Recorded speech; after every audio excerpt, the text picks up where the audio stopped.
Welcome to Bonding Over Bourbon. I'm Chris. And I'm Kat. And this month, we finally did better. Finally. It's only taken, what, like 6+ months? Yes. And we've heard a lot of comments. Yeah. So I did ask for a public call out. If we bought more than 5 bottles to publicly shame us, if you do, by all means, it's justified. But wait until you see what we got this month. It's pretty good. Yeah, so let's kick it off. This is going to be a shorter video, but some absolute bangers. Yes, absolutely. So the first one is going to be Middle West. This is their street wheated bourbon whiskey. So this is the Michelin Reserve. I'm sorry for however we're saying this. Yeah, and if you're from Columbus and this is like a local term that we're not saying right, please call it out in the comments. That's the only way that we're going to know that we're saying it wrong. Yeah. Absolutely. Yeah. So we tried the regular straight wheated whiskey released from them. We thought it was decent, but a little on the sweeter side. So because we're doing this Whiskey Thunderdome segment, we figured we need to start bulking up on some of the other stuff from the Midwest. Absolutely. So we figured, why not? So this one is a super cool pick. This is 3 cords and it's a honey barrel pick. It is so tasty. This is coming from Keg and Bottle in Glenview. I can't remember which one we went to. I'm sure plenty of you already know what 3 chords is. For those that don't, it's called 3 chords because it comes from 3 different places. I believe it's Kentucky, Indiana, and Tennessee, and then they're all blended together. This is a Michigan-based company, so this is definitely going to kind of hit that like ambiguous wiggle room of being in our best of the Midwest section for Whiskey Thunderdome. So we're not crazy about honey barrels. Some of them we love. Some of them were meh. Yeah, some of them we're just not fond of. Some of them are too sweet. Yeah, absolutely. Yeah. I would argue a lot of them are too sweet, but this is perfect, honestly. It is delicious. Mash bill is 73% corn, 21% rye, 6% malted barley. I'm very happy to have it. They also, Keg and Bottle is great. And it really gives you the opportunity to try it before you buy it. And we put that to the test. Oh, we did. And this one stood out from the pack. If Keg and Bottle is watching, we're still waiting for your call. We've called a couple of times to film there, and it is a neck-breakingly tall bottle setup. So we look forward to putting our new camera equipment to use. Yeah, definitely. Okay, next up is Cooper's Craft, which is a revisitor on the channel. Yeah, we haven't had this one in quite some time. I mean, I'm honestly worried that now that Brown-Forman is closing their cooperage that they might not release this anymore, but that's a whole nother topic. Cooper's Craft is solid. In Indiana, we could get it for like $30, I think. Here, we got it for about $40 in Illinois. $10 convenience fee or whatever percentage in price uptick that would be. It's solid. We love it. We haven't had it on our shelf in quite some time because with all the videos we do, it's hard to get to Indiana, but yeah, I'm happy to have it back. Definitely. We cracked this open the night we got it. Oh, instantly. We love it. So this was actually a gift from our friends at Limestone Farm. So this is one of their new lines, and this is their 6-year bourbon. Yeah, 6-year bourbon. It doesn't have a ton of information on it. 46%.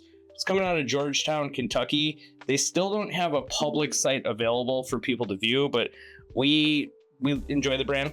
It was the first brand to ever send us a media kit, so we were super excited, and that's actually what we have in the glass here.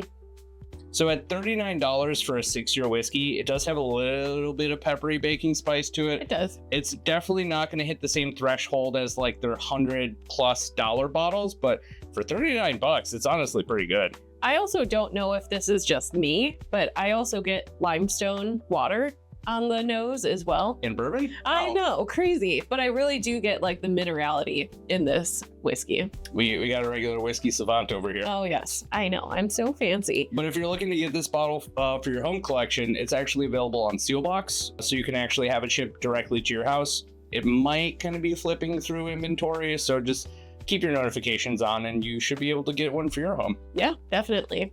So we've been having our eye on this one for a long time, and we were up at Garfield's, and why not? Yeah, so there's one Garfield's in Illinois that we know of that carries this, and nobody else really has it. So like Kat was saying, we've been eyeing this for a long time, almost a year at this point.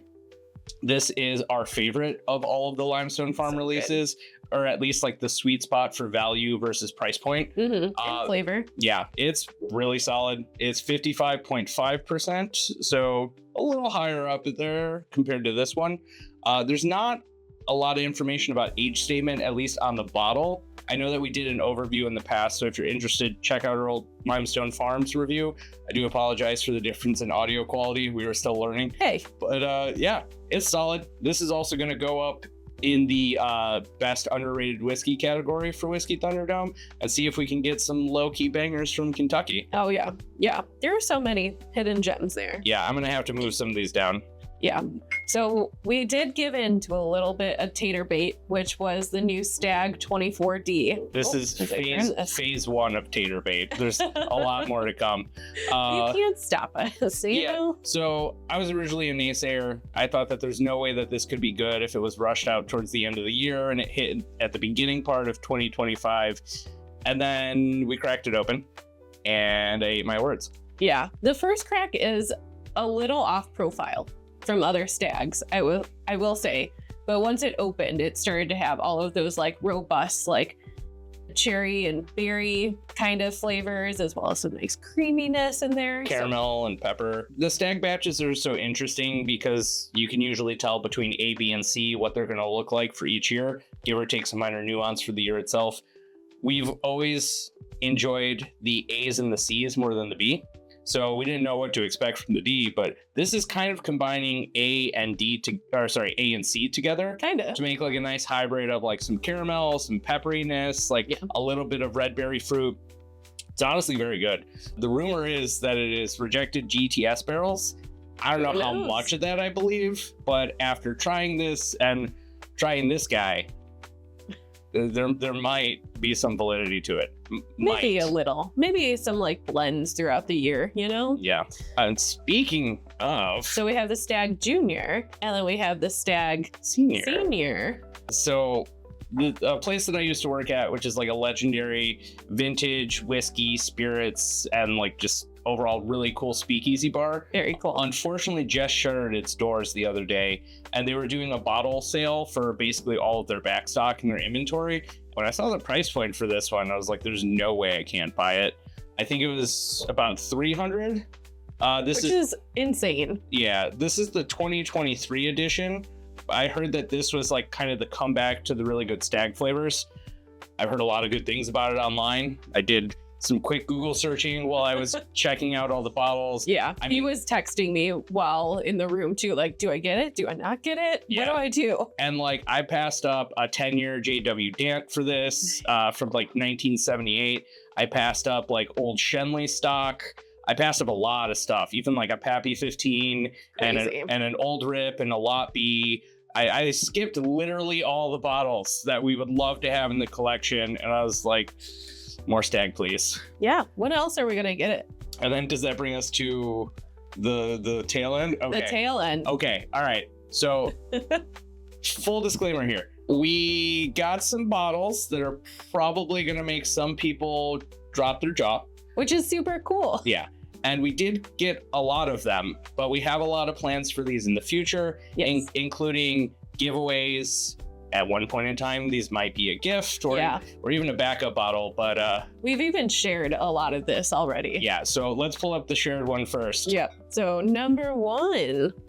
So for those of you that recognize this, it's from 2003. This is some of the old Wild Turkey vintage stock that has been off market for quite a while. And I mean, the shop that we went to was middle of nowhere. Oh my God, middle of nowhere. While we were filming Silver Tree, we were just told like randomly to go to two stores. Yeah. One was kind of a bust. Definitely a bust. And then the other one was probably the weirdest grocery or like gas station liquor store it's I've like ever. Convenience mart that had gas. Bottles stacked everywhere. There was a bunch of like allocated Buffalo Trace on top of like refrigerators. At like pretty crazy prices too. Yeah, insane. I wouldn't pay for it. Think about like a bottle graveyard at like your frat house where people keep the old bottles on top of the fridge. Think of that with actual bottles for prices you would probably never pay. And then we found one of these for like $25. And then we kept looking at the shelf, and then we found a second one. And it needed a friend, you know? So we got one here. Yeah, and then we didn't want the two of them to feel lonely. Of course. So we had to get a third one. Because why not? And then we had to get them just, you know, a full pair for each. So each of them have friends. Please don't hate us. You can hate us. It's okay. So when I say that, I mean, yes, we were a little extravagant with this. Yes, we basically cleared the shelf of what they had. My mentality on it was the person that was running the store was a nice old lady. She was very soft-spoken and very polite. Very like middle country Illinois, like just the sweetest person possible. But if we dropped the information for where people could find this and we were that close to doing it, I was afraid that everyone was gonna make the lady have like a heart attack or something. So we do have plans for this. We're gonna spread the wealth and spread the love. As you can see, we've already put a very big dent in it. And so many friends have tried it. A majority of this is sharing it with other whiskey lovers in the community. So again, this is gonna be bait up for raffles. We're gonna hold this for a future event. I mean, if there's any interest from other YouTubers that are looking for reviews, like, please let us know. We can definitely send you some to try it for yourself. Yeah. And you didn't even say when we opened the bottle, the cork instantly broke. All right. So we were at a Binny's. We were at one of our main Binny's, and we went there and tried opening it. The cork cracked instantly. Yeah. So like half of it was still in the neck. And I was like, oh, let me see that. And Kat like went, don't, and just put it right in. Oops. So I MacGyvered the cork out of the bottle with like a coffee stirrer and then immediately went home and like double strained everything. So this one's a little aerated, but it's still very, very good. It's very good. There's definitely some older stock in here. This kind of reminds me more of the import Japanese 12-year in terms of flavor profile. It's just honestly very solid, very rich, and is like the most well-rounded, flavorful 80 proof whiskey that I've ever had. I would agree. It's delicious. Yeah, so this wasn't a crazy month, but it was also a crazy month. Yeah, we were tamed, but also not tamed. Yeah, so better or worse, you decide. Thank you so much for watching our video. We got a lot of cool stuff coming up next month. Well, I guess this month now. It's the beginning of March. So we are headed down to Kentucky for about 5 days. We got a couple of barrel picks in the works. We got some more tours. We're going to see if we can do some bourbon hunting videos down there. Hopefully that'll be really cool. Yes, I'm sure we will find insane bottles down there. And then also look out later this week. We're going to be doing a glassware review video, basically comparing Glencairns with mini Glens to blackout Glens to the Revolve glasses. The ones that kind of have like the weird pivoting the bottom that always gives me a heart attack every time I spin the glass. And then the whiskey glasses, which are actually really good. We also have brand new shirt that just came out. So lots of big things, lots of really cool stuff. So we're excited for what the next month holds, and we look forward to sharing it with you very soon.